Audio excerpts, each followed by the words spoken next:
Hello everyone, welcome to Atomic English. आज का session काफ़ी इंपॉर्टेंट होने वाला है क्योंकि इसमें काफ़ी सारी चीज़ें ऐड करी गई हैं, like trending news, important vocab from the editorial, कुछ practice questions from the editorial passage जो लास्ट में आपको देखने को मिलेंगे। आज का एडिटोरियल भी काफ़ी इंटरेस्टिंग है, काफ़ी कुछ सीखने को इसमें से हमको मिलेगा। तो चलिए शुरू करते हैं दोस्तों फटाफट। शुरू करने से पहले चैनल को सब्सक्राइब कर लें ताकि आपको हमारी वीडियोस डेली टाइम पर मिलती रहें। Right, let's start it now. सबसे पहले इंपॉर्टेंट न्यूज़ देख लेते हैं और आज की इंपॉर्टेंट न्यूज़ हैं। नंबर 1 है 179 killed as South Korean jet hits wall after crash landing. South Korea का एक जेट है, वो वॉल से हिट होकर क्रैश लैंडिंग हुई उसकी, और जिसमें 179 लोगों की जान चली गई। Russia tried to hush up the shooting of airliner, says Azerbaijan president. Azerbaijan के प्रेसिडेंट कह रहे हैं कि रशिया ट्राई कर रहा है हश अप करने का। हश अप का मतलब होता है छुपाने का। The shooting of airliner, recently क्या हुआ है कि रशिया ने एक उसको एयरलाइन को शूट कर दिया है अजरबैजान की, जिसमें काफ़ी सारे लोगों की डेथ हो गई है। तो रशिया उसको छुपाने की कोशिश कर रहा है, ऐसा बोल रहे हैं अजरबैजान के प्रेसिडेंट। आज का हमारा एडिटोरियल भी इसी टॉपिक पर बेस्ड है, तो चलिए उसको बाद में देखते हैं। पहले आज की इंपॉर्टेंट न्यूज़ खत्म करते हैं। नेक्स्ट न्यूज़ है आप BJP trade charges of voter list fraud in Delhi. आप और बीजेपी क्या काम कर रहे हैं, दोनों ट्रेड चार्ज कर रहे हैं एक दूसरे पर और आरोप लगा रहे हैं। किस चीज़ का? वोटर लिस्ट में फ्रॉड होने का आरोप लगा रहे हैं ये। नेक्स्ट हमारी न्यूज़ है Koneru Humpy's win cap India's 2024 chess dominance. अभी रिसेंटली क्या हुआ है कि कोनेरू हम्पी ने चेस में वुमेन में चैंपियनशिप को जीता है। रिसेंटली डी कुकेश ने भी मेंस चैंपियनशिप को जीता था। तो 2024 हमारे लिए काफ़ी चेस डोमिनेंस का ईयर रहा है, तो उसके रिलेटेड ये न्यूज़ है। नेक्स्ट न्यूज़ है हमारी क्रिकेट से, Bumrah quickest Indian to 200 test wickets by balls bowled. अभी बुमराह काफ़ी अच्छे बॉलर हमारे देश के हैं, ये इंटरनेशनल बॉलर लिस्ट में ये टॉप पर ही रहते हैं। तो बुमराह क्या है कि क्विकेस्ट इंडियन बन गए हैं 200 टेस्ट विकेट लेने के। और ये कम से कम, मतलब औरों ने भी 200 टेस्ट विकेट लिए हैं, लेकिन ये कम से कम बॉल्स में, सबसे कम बॉल्स में 200 टेस्ट विकेट लेने वाले पहले खिलाड़ी बन गए हैं। तो चलिए दोस्तों, नेक्स्ट पार्ट हमारा इंपॉर्टेंट वर्ड्स जो मैंने एडिटोरियल से ले लिए हैं उसको देखते हैं। पहला वर्ड है क्रैश। क्रैश का इंग्लिश में मीनिंग होता है सडन एंड वॉयलेंट कोलाइजन और फेलियर। मतलब अचानक और ज़ोरदार टकराव होने की वजह से कोई चीज़ असफल हो गई या फिर उसमें हो गया। ज़्यादातर ये प्लेन के लिए यूज़ करा जाता है, प्लेन क्रैश। तो उसमें क्या होता है कि अचानक से वो क्रैश हो जाता है, उसको गिर जाता है वहाँ से वो। The plane crash shocked the entire world. Plane crash ने क्या कर दिया? शॉक कर दिया पूरे वर्ल्ड को, पूरी दुनिया को। सिनोनियम देख लेते हैं, कोलाइजन, रैक। एंटोनियम इसका हो जाता है सेफ्टी। अब क्रैश हो गया लेकिन वो सेफ्टी है उसकी, सक्सेस हो गया। ठीक है, क्रैश एक तरह से फेलियर को भी बोलते हैं, उसका एंटोनियम इसलिए सक्सेस इन्होंने दिया है। नेक्स्ट हमारा वर्ड है इवेंचुअली। इवेंचुअल का मतलब होता है अंततः, इन द एंड, लास्ट में, specially after a long delay और सीरीज ऑफ इवेंट्स। काफ़ी सारी सीरीज ऑफ इवेंट चल रही थी लेकिन काफ़ी लंबे समय के बाद, उसके बाद जो हुआ है उसको बोलते हैं इवेंचुअली। आफ्टर मैनी स्ट्रगल्स, काफ़ी स्ट्रगल्स के बाद, शी इवेंचुअली सक्सीडेड इन हर गोल, वह अंततः अपने गोल में सक्सीड हो गई, मतलब सफल हो गई। फाइनली इसका सिनोनिम हो सकता है, अल्टीमेटली हो सकता है, लेकिन इनिशियली, वहाँ इवेंचुअली का मतलब आ रहा है अंत में, इन द एंड, लेकिन इनिशियली मतलब शुरुआत में, इमीडिएटली, एकदम। कोई चीज़ एकदम हो रही है लेकिन वह लास्ट में हो रही है, इसलिए। एयरबोर्न ने, एयरबोर्न ने मतलब इन द एयर, हवा में होना। फ्लाइंग और मूविंग थ्रू द एयर, हवा में या उड़ान भरना या हवा में चलना। The helicopter remained airborne for hours during the rescue mission. Helicopter क्या था? रेस्क्यू मिशन के दौरान वह काफ़ी घंटों तक एयरबोर्न मतलब हवा में रहा। इसका सिनोनियम होता है फ्लाइंग, उड़ना, हवा में उड़ता है, अलोफ्ट। और उसके एंटोनियम देख लेते हैं, ग्राउंडेड। हवा में का ग्राउंडेड हवा में उसका मतलब होता है, मतलब एयरबोर्न ने मतलब हवा में है, लेकिन ग्राउंडेड ग्राउंड पर है कोई चीज़, लैंडेड लैंड पर रखा हुआ है। लूपी, लूपी का मतलब होता है स्ट्रेंज, विचित्र हो जाता है, इसेंट्रिक और हैविंग लूप्स। विचित्र होता है सनकी या लूप्स वाला। The pilot suggested to control the loopy flight path. अब लूपी फ्लाइट पाथ है मतलब कि सीधा पाथ नहीं है, वो लूपी हो रहा है इस तरह से, ठीक है, तो उसको वो बोल रहे हैं। इरेटिक हो सकता है, ट्विस्टेड मतलब मुड़ा हुआ हो सकता है। एंटोनियम्स इसके देखते हैं, स्ट्रेट फॉरवर्ड मतलब बिल्कुल सीधा, और नॉर्मल, कोई चीज़ अगर नॉर्मल मतलब लूपी नहीं है तो वह नॉर्मल है। नेक्स्ट हमारा वर्ड है वारफेयर। वारफेयर का मतलब होता है the activity of fighting a वार। एक वार, एक युद्ध लड़ने की जो एक्टिविटी होती है उसको बोलते हैं warfare. Often using specific strategies और वेपन्स। तो इसका हिंदी में मीनिंग युद्ध लड़ने की गतिविधि, जो उसका एक्टिविटी है उसको बोलते हैं वारफेयर। अक्सर विशिष्ट रणनीतियों हथियारों का उपयोग करना, वो सारी टेक्निक्स और टैक्टिक्स वगैरह यूज़ हो जाती हैं इसमें, उसको वारफेयर बोल सकते हैं। Modern warfare heavily relies on technology. आजकल जो मॉडर्न वारफेयर है, आज के जो युद्ध हैं वह हैविली रिलाई करते हैं किस चीज़ पर? टेक्नोलॉजी, क्योंकि आज के युद्ध टेक्नोलॉजी पर डिपेंड करते हैं, ना कि लाठी डंडों पर निर्भर करते हैं। कॉम्बैट इसका सिनोनियम हो जाता है, कन्फ्लिक्ट हो जाता है। अच्छा, वॉर है, वॉरफेयर है, तो उसका पीस एंटोनियम हो जाएगा, मतलब शांति उसका एंटोनियम हो जाएगा, ट्रूस। नेक्स्ट देखते हैं सेंटर स्टेज। सेंटर स्टेज दो वर्ड से मिलकर बना है, सेंटर और स्टेज, मतलब कोई स्टेज पर है और वो उसके सेंटर में है, तो मतलब सेंटर पे तो कोई इंपॉर्टेंट ही व्यक्ति होगा या इंपॉर्टेंट चीज़ हो रही होगी। द मोस्ट प्रोमिनेंट और इम्पोर्टेंट पोजीशन, तो वो सेंटर स्टेज का है, एक बहुत इंपॉर्टेंट पोजीशन है। इसका मीनिंग हिंदी में देख लेते हैं, सबसे प्रमुख या महत्वपूर्ण स्थिति। सेंटेंस में यूज इसका है, the issue of climate change has taken centre stage in global discussion. आजकल क्या है कि क्लाइमेट चेंज का जो मुद्दा है उसने क्या कर लिया, सेंटर स्टेज ले लिया, एक इंपॉर्टेंट पॉइंट ले लिया, कहाँ पर? ग्लोबल डिस्कशन में, मतलब वर्ल्ड में जो डिस्कशंस होते हैं उसमें क्लाइमेट चेंज एक बहुत ही सेंटर स्टेज पर एक ऐसा मुद्दा है। स्पॉटलाइट मिल गई है, इसका सिनोनिम इसका स्पॉटलाइट हो जाता है, फोरफ्रंट मतलब बिल्कुल सामने है। एंटोनिम इसका बैकग्राउंड मतलब पीछे हो गया है और मार्जिन्स में है, ठीक है। नेक्स्ट हमारा वर्ड आता है सर्विलियंस। सर्विलियंस का मतलब होता है निगरानी करना, to observe, close observation specially of suspective individual और एरिया। विशेष रूप से संदिग्ध व्यक्ति या क्षेत्र की निगरानी वगैरह को करने को बोलते हैं surveillance. The police kept the suspect under constant surveillance. Police ने क्या किया है कि सस्पेक्ट जो संदिग्ध था, किसी घटना किसी क्राइम का जो सस्पेक्ट था, उसको अंडर कॉन्स्टेंट सर्विलेंस, उसको लगातार एक निगरानी में रखा है। मॉनिटरिंग हो रही है, सिनोनियम इसका मॉनिटरिंग हो गया, उसकी देखभाल देख रहे हैं उसको, ऑब्जर्वेशन ऑब्जर्व कर रहे हैं। निगलेक्ट करना, किसी चीज़ को निगलेक्ट कर देते हैं तो उसका एंटोनियम हो जाता है इग्नोरेंस, मतलब इग्नोर करना। स्वेट्स, स्वेट्स मतलब होता है लार्ज एरिया और पोर्शन ऑफ समथिंग, किसी एरिया का, किसी जगह का एक बड़ा पार्ट होता है, बड़ा एरिया होता है, उसको स्वेट्स बोलते हैं, किसी चीज़ का बड़ा हिस्सा या क्षेत्र। The wild fire destroyed vast sweats of forest. Wild fire, wild मतलब जंगल की जो आग होती है उसको वाइल्ड फायर बोलते हैं। वाइल्ड फायर ने डिस्ट्रॉय कर दिया है कि वास्ट स्वेट्स, एक बड़े एरिया को, फॉरेस्ट के, जंगल के। सिनोनिम्स का देखते हैं, एक्सपेंसेस या स्ट्रेचेस, एंटोनियम हो जाता है इसका फ्रैगमेंट्स और सेक्शंस, ठीक है। नेक्स्ट देखते हैं डी एस्केलेशन। डी एस्केलेशन का मतलब होता है कि the reduction of the intensity और सिविरिटी ऑफ ए कन्फ्लिक्ट और सिचुएशन। कोई सिचुएशन चल रही है, कोई कन्फ्लिक्ट चल रही है, उसको कम कर देना, ठीक है। संघर्ष या स्थिति की तीव्रता या गंभीरता को कम करना, डी एस्केलेट करना।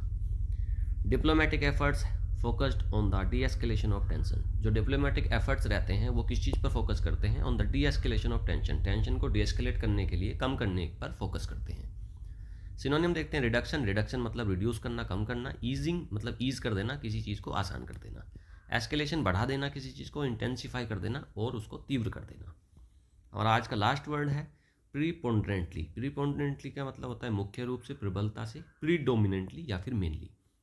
The success of the project depended preponderantly on team work. तो प्रोजेक्ट की जो सक्सेस थी वह डिपेंड करती थी किस चीज़ पर? टीम वर्क पर। और किस तरह से? प्रीपोंडेंटली मतलब मुख्य रूप से, उसकी जो टीम वर्क था उसी पर वह मुख्य रूप से निर्भर करती थी। प्रीपोंडेंटली मतलब मुख्य रूप से। प्राइमरीली, कोई चीज़ अगर प्राइमरीली निर्भर कर रही है तो उसका मतलब है प्रीपोंडेंटली। प्रीडोमिनेंटली मतलब पहले से ही वो कोई चीज़ डोमिनेट कर रही है तो वह प्रीपोंडेंटली होता है। एंटोनियम्स इसका देखते हैं, मार्जिनरी मतलब बहुत थोड़ी सी, मार्जिन होता है मतलब अल्पता है, छोटा सा मतलब बिल्कुल, पार्शियली थोड़ा सा। तो दोस्तों आज के हमारे वर्ड्स 10 वर्ड्स हमने याद कर लिए, इसमें काफ़ी कुछ देखा हमने, इसके एंटोनियम सिनोनिम्स का सेंटेंस में यूज़ देख लिया है, जो आपको होप अच्छे से समझ में आ गए होंगे। एक दो बार अगर आप इसको रिवाइज कर लेंगे तो ये परमानेंट आपको याद हो जाएंगे। तो चलिए हम चलते हैं अपने आज के एडिटोरियल पार्ट पर। और आज का एडिटोरियल बेस्ड है जो रशिया ने, एक क्या हुआ था कि अजरबैजानी एयरलाइन को, उसको अटैक हो गया, धोखे से हुआ या जैसे भी हुआ, वो उन्होंने अटैक किया, वो क्रैश कर गया और उसमें क्या है कि 38 पीपल डाई कर गए, उसमें काफ़ी 38 लोगों की डेथ हो गई। तो उस पर ये बेस्ड है आज का आर्टिकल। इसका टाइटल है डेंजरस स्काइज, मतलब खतरनाक आकाश। आकाश कभी खतरनाक नहीं हुआ करते थे, लेकिन आज आकाश भी खतरनाक है। On the crash of an Azerbaijani airliner, और किस चीज़ पर है ये बेस्ड है कि on the crash of, crash मतलब वो फट गया है, विमान क्रैश हो गया है अजरबैजानी एयरलाइन का, ठीक है। तो the Russia Ukraine war poses great risk for airlines operating in the region. Russia Ukraine का जो वॉर चल रहा है उससे पोज हो गया, पैदा हुआ है ग्रेट रिस्क, एक बड़ा खतरा पैदा हुआ है। और किस चीज़ का? Airlines operating in the region, जो उस एरिया में जो एयरलाइंस ऑपरेट कर रही हैं उनके लिए काफ़ी बड़ा खतरा पैदा हुआ है। क्योंकि वैसे तो जो एयरलाइन है, जो हवाई सफ़र होता है, वह वर्ल्ड का सबसे सेफेस्ट सफ़र माना जाता है, क्योंकि उसमें कैजुअलिटी काफ़ी कम रहती हैं। ट्रेन एक्सीडेंट काफ़ी आपको देखने को मिल जाएंगे, रोड पर काफ़ी एक्सीडेंट आपको देखने को मिलते हैं, लेकिन एयर का जो ट्रांसपोर्ट रहता है वो काफ़ी कम उसमें एक्सीडेंट देखने को मिलते हैं। लेकिन रिसेंटली क्या हो रहा है कि हमको बहुत ज़्यादा कैजुअलिटीज़ इसमें देखने को मिल रही हैं। आजकल बहुत ज़्यादा विमान क्रैश हो रहे हैं, तो उसी के ऊपर ये आज थोड़ा सा वेस्ट करके उसको बताया गया है कि किस तरह से रशिया का भी इन्वॉल्वमेंट इसमें रहा है। तो देखते हैं दोस्तों आगे। The crash of an Azerbaijani airliner near the Kazakhstan city of Aktau that killed 38 people has again brought into focus the danger of flying over the Russia-Ukraine conflict zone। जो क्रैश हुआ है अभी, जो एयरलाइन अजरबैजानी एयरलाइन का जो crash हुआ है near the Kazakhstan की सिटी अक्ताऊ के पास में जो ये क्रैश हुआ है, जिसमें 38 लोगों की जान चली गई, has brought into focus the danger of flying. इससे क्या हुआ है कि एक खतरा पैदा हो गया है कि जो रशिया यूक्रेन कन्फ्लिक्ट जोन है, जिस एरिया में रशिया यूक्रेन की जो फाइट चल रही है, कन्फ्लिक्ट चल रही है, उसके आसपास जो एयरलाइन उड़ रही है उनमें क्या हुआ कि खतरे में आ गई हैं वो। The Embraer 190 was en route from Baku to Russia's Grozny when it was diverted and attempted an emergency landing some kilometers from Aktau। अच्छा, हुआ क्या है? द एम्ब्रेयर 190, ये इसका नाम है, जो प्लेन था उसका नाम है द एम्ब्रेयर 190। ये उड़ा और ये कहाँ से कहाँ जा रहा था? बाकू से रशिया की सिटी ग्रोन्जी जा रहा था, ग्रोजनी में जा रहा था। व्हेन इट वाज डाइवर्ट, इसको डाइवर्ट कर दिया गया, अटैम्प्ट करा गया इसकी इमरजेंसी लैंडिंग को सम किलोमीटर्स फ्रॉम अक्ताऊ से कुछ किलोमीटर दूरी पर इसकी इमरजेंसी लैंडिंग की कोशिश करी गई। While initial fears centred around a bird hit. अच्छा, शुरुआत में क्या फियर था? इनिशियली क्या फियर था कि ये इस पर कोई बर्ड ने हिट कर लिया, कोई पक्षी इससे टकरा गया। लेकिन government and media reports have increasingly pointed eight A misguided Russian anti drone attack. लेकिन बाद में क्या हुआ, गवर्नमेंट और मीडिया की जो रिपोर्ट आई हैं उससे क्या हुआ है कि वो पॉइंट आउट कर रही हैं कि भाई ये misguide Russian anti drone attack है, मतलब रशिया ने ड्रोन से इस पर अटैक करा है ऑन द प्लेन पर। Holes in the plane and videos of oxygen mask. अच्छा, प्लेन के अंदर क्या है कि होल्स पाए गए हैं और वीडियो देखी गई है उसमें कि ऑक्सीजन मास्क की रिलीज, ये जो रिलीज़ हुई है इसकी वीडियो, इसने क्या करा है कि इसने रिवील करी हैं चीज़ें। इससे क्या इंडिकेशन जाता है कि डीप्रेशराइजेशन हुआ है, मतलब कि वायु का दबाव हुआ है, उसमें उसके मैकेनिज्म में कुछ प्रेशर वगैरह को कम देखा गया है। तो ये रिपोर्ट उस चीज़ को रिवील कर रही हैं। The aircraft was still airborne after the attack. अच्छा, एयरक्राफ्ट क्या था? वो जो हवाई जहाज़ था उसमें क्या है, वो अटैक के बावजूद भी वह एयरबोर्न था, मतलब हवा में उड़ रहा था। इवेंचुअली क्रॉसिंग द कास्पियन सी को वह कर रहा था क्रॉस। अब उस पर अटैक हुआ, अटैक होने के बाद भी लास्ट में वह कैस्पियन सी के ईस्ट की तरफ जा रहा था और उसने क्या करा था कि 300 माइल्स की जो दूरी थी उसको उसने अटैक होने के बाद भी तय किया, उड़ता रहा उसके बावजूद। Reports talk about the planes control system being damage. Report ने क्या बताया है कि भाई प्लेन का जो सिस्टम डैमेज हुआ है उसके बारे में बताती हैं, which would possibly explain its loopy flight path. अच्छा, ये क्या इसको एक्सप्लेन करेंगे कि भाई लूपी पास रहा, जब उस पर अटैक हुआ तो उसका पाथ जो था, उसका जो रास्ता था, वो जिस तरह से उड़ रहा था वह लूपी हो गया, मतलब लूपी सीधा जा रहा था, लेकिन उसका लूपी हो, जब उस पर अटैक हुआ तो वो इस तरह से चला फिर। And permission being denied to the damaged aircraft to land it in nearby airports. और उसको परमिशन भी नहीं दी गई, उसको डिनाई कर दिया गया कि भैया आसपास के नियर बाई एयरपोर्ट्स पर इसको नहीं उतरने दिया गया। Although norms would allow a damaged civilian plane to land anywhere close. लेकिन क्या होता है कि नॉर्म्स, जो नॉर्मल नॉर्म्स होते हैं, वो क्या है कि अगर कोई इस तरह की इमरजेंसी है, कोई आपातकाल हो रही है और सिविलियन प्लेन है, तो उसको कहीं भी आसपास में उतरने दिया जाता है, लेकिन इसको उतरने भी नहीं दिया गया था वहाँ पर। द कॉकपिट वॉइस रिकॉर्डर, जो कॉकपिट वॉइस रिकॉर्डर है, and the digital flight data recorder. अच्छा, वहाँ पर क्या था कि काफ़ी वॉइस रिकॉर्ड हो रही थी और फ्लाइट डाटा भी रिकॉर्ड हो रहा था। कॉकपिट होता है जहाँ पर पायलट जो बैठता है, जो मेन एरिया होता है उसको ड्राइव करने का, उसको उड़ाने का जो मेन पार्ट होता है, वहाँ पर क्या है कि सारा मैकेनिज्म वहाँ पर काम कर रहा होता है, पायलट बैठते हैं वहाँ पर, बहुत सारी रिकॉर्डिंग हो रही होती है, सारा मैकेनिज्म वहीं से चलता है, नेविगेट वहीं से करते हैं वो। तो वहाँ पर क्या था कि वहाँ के वॉइस रिकॉर्डर और वहाँ के डिजिटल फ्लाइट डाटा रिकॉर्डर ने वो भी रिकवर कर लिए गए हैं, और उससे क्या होगा कि which would reveal much information, उससे काफ़ी सारी इन्फॉर्मेशन हमको मिलेगी। Azerbaijan has sovereignty over the flight. Azerbaijan की तो भाई सोवरेनिटी है, उसकी फ़्लाइट जा रही थी, उसके वहाँ से नागरिक जा रहे हैं तो उसकी सोवरेनिटी है। एंड द ब्राज़ीलियन मैन्युफैक्चरर, और ब्राज़ीलियन मैन्युफैक्चरर एम्ब्रेयर, एम्ब्रेयर मतलब जो इस प्लेन को जिसने बनाया है तो वो ब्राज़ील की कंपनी है। ये दोनों would also be a party to the multi stakeholder investigation that would reveal the cause of the accident. अच्छा, इसमें अजरबैजान पार्टी हो सकता है, और जो उसकी प्लेन की जो मैन्युफैक्चरर कंपनी है एम्ब्रेयर जिसका नाम है, वह भी इसमें दोनों इन्वेस्टिगेशन में शामिल हो सकते हैं। और जो क्या रिवील करेंगे कि भाई इसका एक्सीडेंट का कोज क्या है, इस चीज़ को बाहर लाने की कोशिश करेंगे। The course of events, course of event मतलब कि जब वह अटैक हो रहा था या जब वह प्लेन क्रैश हो रहा था तो क्या इवेंट्स हुए, क्या उनकी सीरीज़ रही कि भाई किस तरीके से घटना हुई, तो उन सब चीज़ों को ये रिवील करेंगे। And weather and how the control system of the flights were affected, और ये जानने की कोशिश करेंगे ये कि भाई कि जो कंट्रोल सिस्टम था फ्लाइट का वो कैसे अफेक्ट हुआ, मतलब अचानक से जा रहा है प्लेन लेकिन उसमें ऐसी क्या गड़बड़ हुई, तो उस चीज़ को ये इन्वेस्टिगेट करेंगे। The last would indicate the role, if any, played by jamming system that are part of air and drone defence.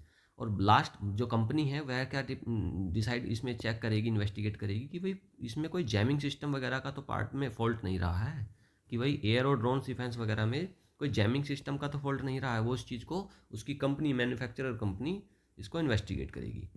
Azerbaijani and US officials have blamed, Azerbaijani और यूएस ऑफिशियल्स ने क्या ब्लेम करा है, क्या Russia पर उन्होंने blame लगाया है कि भाई इसका जो एयर डिफेंस सिस्टम है responding to a Ukrainian attack likely with drones.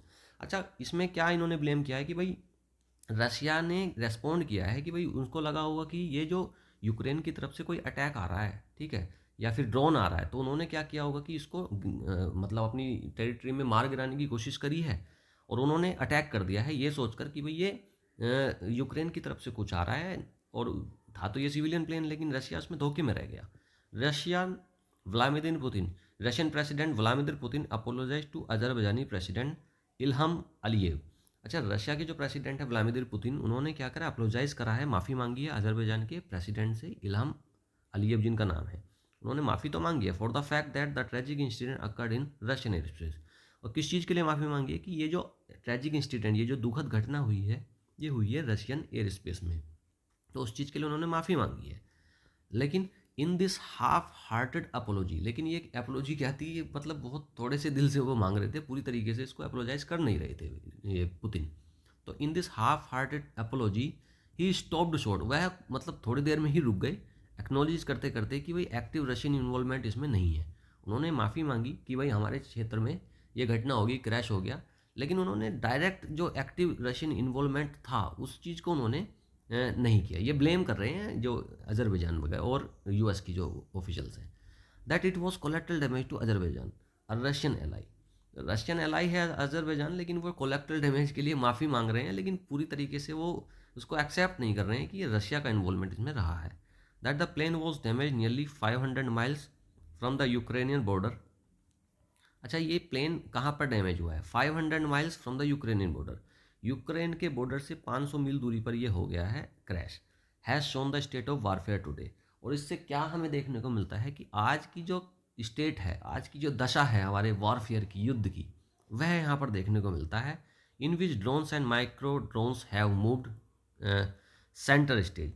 और इससे क्या देखने को मिलता है कि भाई आजकल ड्रोन्स और माइक्रो ड्रोन्स क्या हो गए हैं कि सेंटर स्टेज पे आ गए हैं। मुख्य जो पहले युद्ध लड़े जाते थे, ठीक है, लाठी डंडों से शुरुआत में युद्ध होते थे, फिर तलवारों वगैरह से युद्ध होने लगे, फिर बंदूक वगैरह चली, तोपें वगैरह चली, बाद में मिसाइल्स वगैरह भी आई हैं। लेकिन आजकल रिसेंटली क्या हो रहा है कि ड्रोन्स और माइक्रो ड्रोन्स की सहायता से युद्ध लड़े जा रहे हैं, और वो सेंटर स्टेज में आ गए हैं एज लो कॉस्ट वेपन, काफ़ी कम कॉस्ट के ये वेपन होते हैं। Capable of strikes and surveillance, इनसे आप स्ट्राइक भी कर सकते हो, सर्विलेंस निगरानी भी रख सकते हो across broad swaths of enemy territory. तो जो उसकी एनिमी की टेरिटरी है आपकी, उस पर आप निगरानी रख सकते हो काफ़ी अच्छे से, वहाँ पर स्ट्राइक कर सकते हो एक बड़े एरिया में, causing much damage deep inside enemy territory, और काफ़ी बड़ा डैमेज आप उसको दे सकते हो इन ड्रोन्स की और माइक्रो ड्रोन्स की हेल्प से। If the Kazakhstan air crash calls for one urgent response, अगर कजाकिस्तान एयर क्रैश इसको एक अर्जेंट रेस्पॉन्स के रूप में कॉल करता है, it is for the de escalation of military action in the region, तो इसमें फिर क्या होगा कि भाई डी एस्केलेट करना होगा मिलिट्री एक्शन को, पूरे जो एरिया है वहाँ पर उस पर क्या होगा कि मिलिट्री को मिलिट्री एक्शन जो चल रहा है वहाँ पर चल रहे हैं इनके दोनों के बीच में, रशिया और यूक्रेन के बीच में, तो उसको डीएस्केलेट करना पड़ेगा। The success of which would depend preponderantly on Moscow willingness to end its invasion of Ukraine and agreement on limiting the expansion of NATO। इससे क्या होगा कि भाई उनको वो मिलिट्री एक्सपेंशन कम करना होगा, वहाँ पर जितनी भी चीज़ें हैं तो उसको डीएस्केलेट करना पड़ेगा, और जिससे क्या होगा कि उनकी जो प्रीपोंड्रेंस है वहाँ पर की, जो प्रीपोंड्रेंस वहाँ पर दिखा रहे हैं ये, तो उसको कम करने के लिए क्या होगा कि भाई जो इन्वेजन कर रहा है ये रशिया यूक्रेन पर, उसको कम करने के लिए मॉस्को की विलिंगनेस चाहिए होगी। तो इससे क्या होगा कि भाई वो ये कह रहे हैं कि एक एग्रीमेंट हो जाए इस तरीके का जो लिमिट करता है एक्सपेंशन ऑफ नाटो। तो ऐसा कि होने वाला है नहीं बिल्कुल भी। Failure to do so now risk not only collateral damage. अच्छा, ऐसा करने से क्या हो जाएगा कि ये केवल कोलेट्रल डैमेज को कम करने का रिस्क नहीं है इसमें, resulting in such avoidable loss of innocent lifes. और इससे क्या होगा कि काफ़ी लॉस जो इनोसेंट लाइफ जा रही हैं वो भी कम हो जाएगा। बट कुड ऑल्सो सी, लेकिन इससे और क्या हमको मिलेगा, more regional actors getting pulled into the conflict. और इससे क्या होगा कि जो और एक्टर्स हैं वो भी कन्फ्लिक्ट में शामिल हो सकते हैं। अच्छा, एक्टर इसमें रीजनल एक्टर बोला है। रीजनल एक्टर का मतलब ये नहीं है कि वहाँ के जो रीजनल हीरो हैं, एक्टर्स हैं, मूवी प्रोड्यूसर्स हैं, वो थोड़ी ना आ जाएंगे। रीजनल एक्टर्स का मतलब है कि जो आसपास की और कंट्रीज़ हैं वो भी इस चीज़ में इन्वॉल्व हो जाएंगे। तो ये इसमें बताया गया है। मल्टीपल चॉइस क्वेश्चन देख लेते हैं, इससे क्या मिलते हैं। What was the flight route of the Azerbaijan airliner involve in the crash. अच्छा, इसका जो क्रैश में जो ये रूट था, ये प्लेन कहाँ जा रहा था बेसिकली ये पूछ रहा है। तो ये कहाँ जा रहा था, बाको से ग्रोनजी जा रहा था ये, ठीक है। नेक्स्ट हमारा क्वेश्चन है, what is suspected to have caused the crash of Azerbaijan airliner. अच्छा, ये कोज क्या है, what is suspected to cause crash of the Azerbaijan airliner. Cause क्या है, किस वजह से ये क्रैश करा है। Misguided Russian anti drone attack. Anti drone attack हुआ है, ये मतलब जो बता रहे हैं वो ब्लेम तो यही कर रहे हैं कि misguided Russian anti drone attack हुआ है। नेक्स्ट हमारा क्वेश्चन देखते हैं, how far from the Ukrainian border was the plane damage. कितनी यूक्रेनियन बॉर्डर से कितनी दूर था, 500 माइल्स। एक जगह 300 माइल्स का भी जिक्र आया है, लेकिन ये क्या था कि यूक्रेनियन बॉर्डर से पूछा है उसने, तो ये 500 देखा ऊपर देखते हैं, यहाँ पर आया था 300 miles at a distance of some 300 miles as a crow fly. ये 300 माइल की डिस्टेंस तय करी थी, लेकिन उसने पूछा है कि यूक्रेनियन बॉर्डर से कितना दूरी पर था ये। तो यूक्रेनियन बॉर्डर से अभी देखो ये आया, यहाँ पर आया है कि ये 500 माइल्स, तो 500 माइल्स के लिए आया है यूक्रेनियन बॉर्डर से, ठीक है। तो ये है यूक्रेनियन बॉर्डर से 500 माइल्स। हमारा अगला क्वेश्चन है, what has been identified as a major factor in modern warfare as per the article. अच्छा, मेजर फैक्टर क्या है मॉडर्न वारफेयर में। देखो, पहले वो सारी चीज़ें मैंने बताई कि लाठी डंडों से होता था, फिर तलवार से, फिर बंदूकों तोपों से, फिर वहाँ से एयरप्लेन वगैरह से, फाइटर जेट वगैरह से होता था। लेकिन आजकल क्या है, ड्रोन्स एंड माइक्रो ड्रोन्स, ये इंपॉर्टेंट हो गए हैं वारफेयर में, युद्ध में। इनसे आप आसानी से सर्विलांस भी कर सकते हैं और वहाँ पर अटैक भी कर सकते हैं, उसमें जो एनिमी की टेरिटरी है उसमें। What urgent response does the article suggest to prevent further incident. एक अर्जेंट रेस्पॉन्स क्या करना होगा जिससे कि इस तरीके के इंसिडेंट को कम किया जा सके। Strengthen air defence system, escalation de escalation of military, हाँ यही आंसर है हमारा, de escalation of military action in the region, introducing new abrasion नहीं, ये कुछ नहीं, डी एस्केलेट करना होगा मिलिट्री एक्शन को। तो दोस्तों, आज का हमारा सेशन यहीं पर कंप्लीट होता है, और काफ़ी कुछ हमने इसमें ऐड किया है। इसमें हमने न्यूज़ ऑफ द डे जो 4-5 न्यूज़ हैं उनको ऐड किया है। वोकेबुलरी में एंटोनियम सिनोनियम्स हमने ऐड करे हैं, उसके साथ में सेंटेंस में उसका यूज़ कैसे है वो करा है। उसके बाद हमने ये एक पैसेज में क्वेश्चन MCQ फॉर्म में इनको लिख लिया है, जिससे कि हमारी जो कॉम्प्रिहेंशन पार्ट है वो काफ़ी मजबूत हो जाएगा। तो थैंक यू दोस्तों, आज का सेशन यहीं पर कंप्लीट होता है। और लास्ट में like share subscribe. Thank you, good bye.